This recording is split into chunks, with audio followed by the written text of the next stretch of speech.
नमस्ते मु सुजेता पुणी थे स्वागत करुँची मो चैनल आम हांडीशाला को। आज मुझे गोटे भल जलखिया बनईकी देखी आगे पुणी अटा आम एप्पल ही बनइबा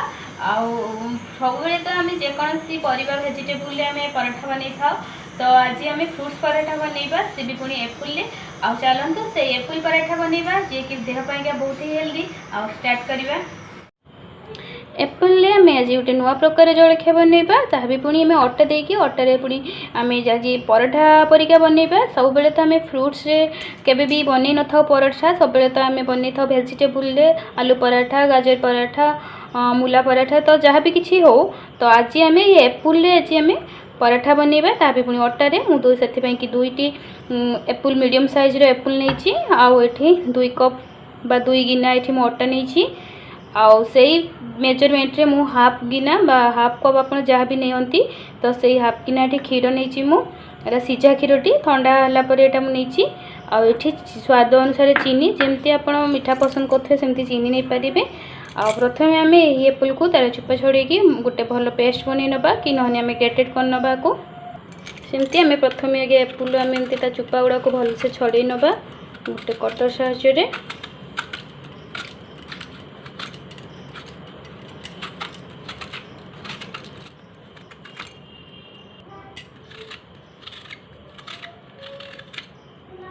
ये दुईटी एप्पल को मुझे भल भाव चुपा छड़े नहीं आउ एप्पल को आम ए गोटे करुणी साहाय्य आपको आम भल कि कर नवा ग्रेटेड कर नवा ये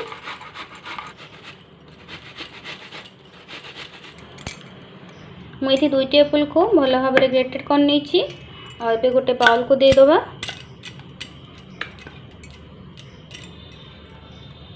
ये मु बाउल को दे देछि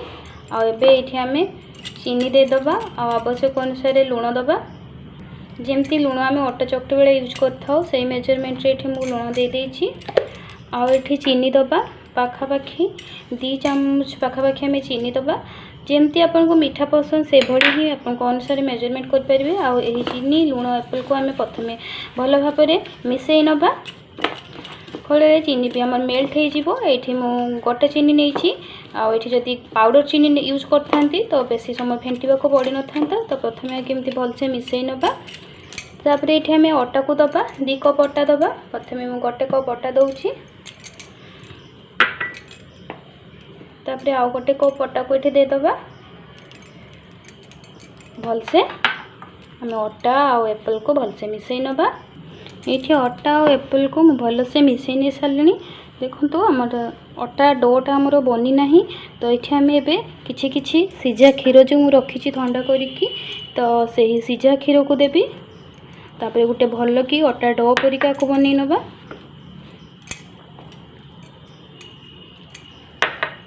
आम सब मेजरमेंट ठीक रखा जी आम नवा होमर एप्पल कोरा से गोटे गिनारे मापिबा कि कप्रे मापिबा प्रथमे जी हम तार डबल क्वांटिटी आम अटा यूज करवा आउ क्षीर सेमती जी अटा नहीं डबल जे कप्रे से कप्रे हाफ कप ही आम 1/4 भाग ही आम क्षीर यूज करवा अधिका क्षीर दबानी तेल आमर चकटा पाणिया हो भल कि आम गोटे डो बन नवा। ये मोर अटा डो चकटिकी पूरा रेडी हो गलानी पराठा बनवाई कि एबे चकुटा को आम 10 मिनट रेस्ट देदबा आ 10 मिनट पर ही आम करवा कहीं भल भाव एप्पल आमर अटा भलसे मिसीज डोटी भल सॉफ्ट हाँपाई कि आम ए को घोड़णी देकी रखीदबा जमती मेजरमेंट मु कहली जदि सही मेजरमेंट रे करेंगे बहुत भल टेस्टी पराठा बनिकी रेडी हम आ थे बनला इच्छा हम कि नहीं सब बेले पराठा को आम बनवा एबे आपको आम घोड़णी देकी भलसे रखीदबा 10 मिनट आमर ए पूरा 10 मिनट हो जाइए आ 10 मिनट पर देखो डो आम पूरा सॉफ्ट हो जाइए देखा केमती आम सॉफ्ट हो जाइए डो पूरा सॉफ्ट बनिकी रेडी होती आम टे तेल हाथ हो डो को भलसे चकटी नवा मुझे हाथ में न लगे कि अटा डो मुझे तेल नहीं जाइए रिफाइन तेल आ रिफाइन तेल दे हाथ होके भलसे एमती चकटी नवा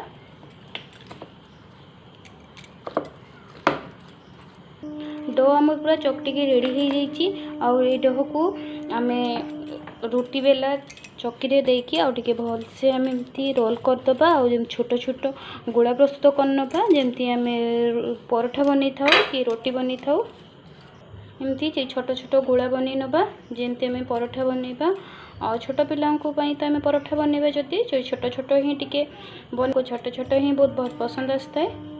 आ ये खास करके छोट पिला बहुत हेल्दी पराठा ये आम 10टी अटार गोला बनिकी रेडी हो जाइए। एबे आम आपको पराठा सेप्रे बेलिबा कि मुझे नहीं गोटे गोला आउ टिके तेल दे देइछि सेमती आम जो बेलिला बाड़ी रे भी आम तेल देदबा रिफाइन तेल देके आम आस्ते आस्ते हल्का हल्का प्रेस करके बेलिबा जमती पराठा होता है।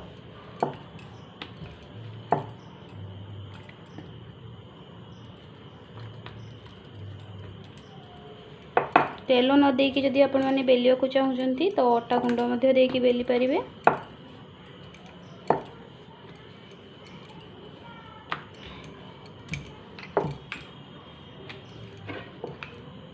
एठी मु गोटे पराठा तेल देकी बेली छी आ गोटे अटा गुंड देकी बेलिकी देखौची।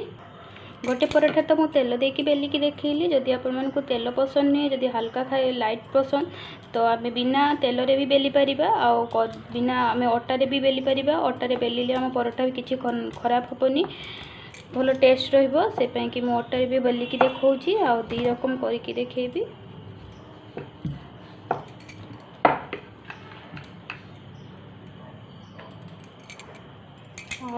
अटारे बेलिले भी आम पराठा पूरा भल फुलिबो आ टेस्ट भी सैया ही रहिबो किछि खराब हेबनी टेस्ट।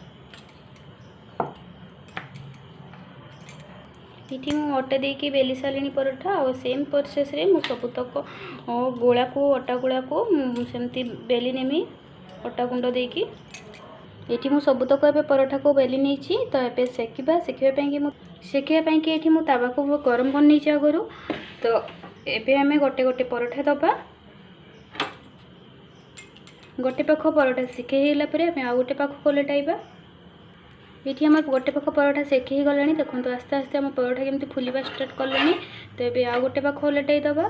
सेमती आ गोटे पाख सेकी ही गला परे आम ये घी कि रिफाइन तेल देकी आम पराठा को सेकी नबा जहाँ भी पसंद थी मुझे रिफाइन तेल नौची आ रिफाइन तेल को देकी पराठा को सेकिबा। गोटे स्पून प्रथम रिफाइन तेल को देदबा देखिए आउ गोटे पाख एमती ओलटाई नबा सेमती आम आउ टिके ऑयल देदबा बा रिफाइन तेल को देदबा पराठा को भल से सेकी नबा। देखो पराठा आम भल कि सेकी ही गलानी कहीं आम पराठा ये भल से फुली जाइथिला सेमती सेम प्रोसेस रे आम सबुतक पराठा को सेकी नबा।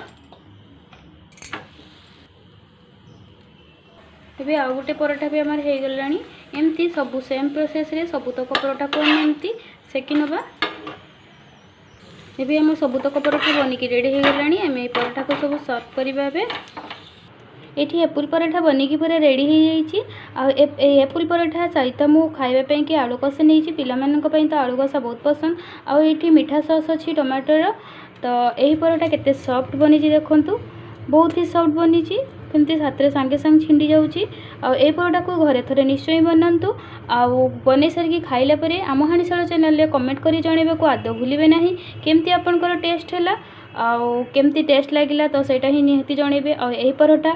खाइबापी कि देहपाई बहुत हेल्दी किसी भी झंझट नहीं बनवाई कि बहुत इजीली आम बन पार। आशा करुँची आज रेसिपीटी आपण मानक निश्चय पसंद आसथिबो। जदि पसंद आसता है गोटे लाइक कर दिंतु फ्रेंड कि रिलेटिव को सहित गोटे शेयर कर दिंतु। जदि एपर्यंत मो चैनल को नुआ कर सब्सक्राइब करना तो गोटे सब्सक्राइब कर दिंतु पाखे थी बेल बटन को प्रेस कर ऑल को प्रेस कर दिंतु सब्सक्राइब हो नेक्स्ट जो नुआ नुआ रेसिपी शेयर करी तो नोटिफिकेशन मिल जाव। Thank you watching for my recipe.